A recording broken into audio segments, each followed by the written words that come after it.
2015 Ford Edge with a rear main seal leak. Let me show you guys how we do it here. First things first, you got to get the transmission out of the way. And make sure you drain the oil on this, of course. And make sure that your crank doesn't have any damage. Make sure that you clean up the surfaces. And we're going to apply a thin bead of silicone in the corners, across the pan rail, and this other corner over here. Now with our thin bead of silicone in the corners and across the pan rail, we can go ahead and install the rear main seal.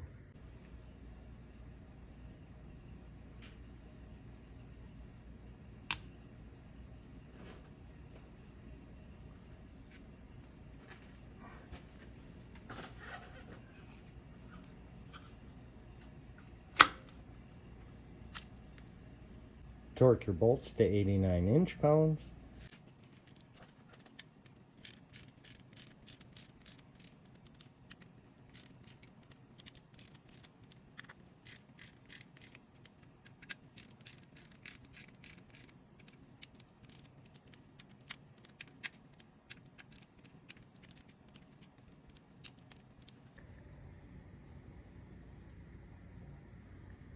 At this point, we can go ahead and reinstall the flex plate and the transmission.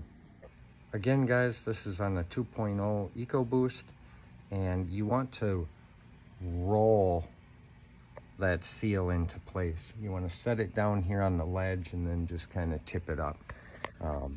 That's what I found works the best. As usual, guys, the hardest part about doing this job is physically getting to it. Once you're there, it's not a big deal. Have a good day. Oh, and if you want one of these sick hats, check the link in the bio.